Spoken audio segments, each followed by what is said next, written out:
வணக்கம் நண்பர்களே. இன்னைக்கு வந்து 30 ஆகஸ்ட்டு. நீங்கள் பார்த்தீங்கன்னா தெரியும் உங்களுக்கு, இன்னைக்கு மார்க்கெட்டு கேப்பப்பில் ஓப்பன் ஆச்சு. ஸோ நம்ம வால்யூம் பார்த்தீங்கன்னா எடுத்தோடனே வந்து ரொம்ப ஒரு பெரிய செல் ஆஃப் வால்யூம் காமிச்சிச்சு. அதுக்கு அடுத்தது பார்த்தீங்கன்னா 2 கேண்டில் பார்த்தீங்கன்னா க்ரீன் வால்யூம் காமிச்சிது. இன்னைக்கு வந்து சிபிஆர் வந்து கொஞ்சம் வைடாக தான் இருக்குது. ஸோ அதனால் சைட்வேஸில் போகிறதுக்கான வாய்ப்பு இருக்குது. ரிலையன்ஸ் பற்றி ஒரு நியூஸ் வந்திருக்கு, என்னென்னா 1:1 போனஸு. அதனால் ரிலையன்ஸ் ஷேர் வந்து ஷூட்டப் ஆனிச்சுன்னா மார்க்கெட் மேலே போகிறதுக்கு வாய்ப்பு இருக்குது. ஆனால் ரிலையன்ஸ் பார்த்தீங்கன்னா கிட்டத்தட்ட இப்போ 3033 ட்ரேட் ஆகிட்டுருக்கு. நேற்றோட கொஞ்சம் ஒரு 7 ரூபா குறைஞ்சி தான் ட்ரேட் ஆகிட்டுருக்கு. சப்போஸ் 3000க்கு கீழே போனால் வாங்கினாமா அது வந்து 1:1 போனஸ் தரதா சொல்லியிருக்காங்க. சரி, இப்போ நம்ம வந்து இந்த ட்ரேடிங்கில் வந்து என்னாச்சுன்னா, காலையிலே இந்த மாதிரி ஒரு ரெட் கலர் கேண்டில் வந்ததுனால அடுத்தது ஆர்எஸ்ஐ சிக்னலும் கொஞ்சம் ஃபேக்காக காட்டிடுச்சு. ஸோ அதை பேஸ் பண்ணி ஒரு செல்லிங் போனோம். அந்த செல்லிங்கில் வந்து ஸ்டாப் லாஸ் ஹிட் ஆகிடுச்சு. அது எப்படின்னு பார்ப்போம். இங்கே பார்த்தீங்கன்னா இந்த இடத்துல நான் என்ன பண்ணேன், இந்த இடத்துல ஒரு செல்லிங் போனேன். ஏன்னா டே லோவை கட் பண்ணுற மாதிரி இருந்தோன்னே ஒரு செல்லிங் போனேன். இந்த இடத்துல 25,200 செல்லிங் போனேன். அப்போ போகும்போது என்னாச்சுன்னா இமீடியட்டாக மார்க்கெட் வந்து ரிவர்ஸ் ஆகிடுச்சு. ஒன்ஸ் வந்து அது ஸ்டாப் லாஸை போய் ஹிட் ஆகிடுச்சு. அந்த ஆர்டரை பார்த்தா உங்களுக்கு தெரியும், ஆர்டர்ஸ் பார்த்தா தெரியும். ஆர்டர்ஸ் இங்கே இருக்குது 775 குவான்டிட்டி. ஏன்னா அவ்வளோதான் நமக்கு லிமிட் இருந்துச்சு. அதனால் 15 சம்திங்கு நான் விற்றேன். இமீடியட்டாக பார்த்தீங்கன்னா நமக்கு வந்து ஒரு 12-13 பாயிண்ட் கிட்ட ரிவர்ஸ் ஆகிட்டு, நான் ஸ்டாப் லாஸ் போகிறதுக்குள்ளேயே அது வந்து ரிவர்ஸ் ஆகிடுச்சு. அதனால் நோ சாய்ஸ், நம்ம வந்து அக்செப்ட் பண்ணி தான் ஆகணும் நம்ம மிஸ்டேக்கை. கிட்டத்தட்ட இதில் ஒரு 13 பாயிண்ட் வந்து நமக்கு ஸ்டாப் லாஸு.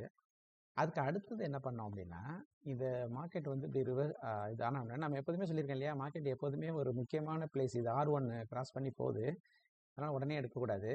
ரெண்டாவது இது வந்து அவே ஃப்ரம் நம்மளுடைய ட்ரெண்ட் லைனில்.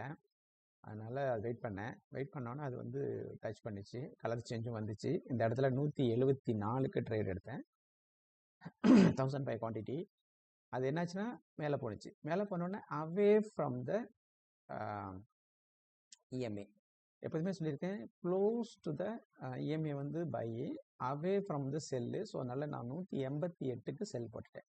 செல் போட்டோன்னே பார்த்தீங்கன்னா உங்களுக்கு ஆர்டர்ஸை பார்த்தா தெரியும். 174க்கு வாங்கினது 188க்கு வந்து நம்ம ட்ரெயிலிங் போட்டேன். அதுக்கு மேலே போட்டோன்னே அது ஹிட் ஆகிடுச்சு.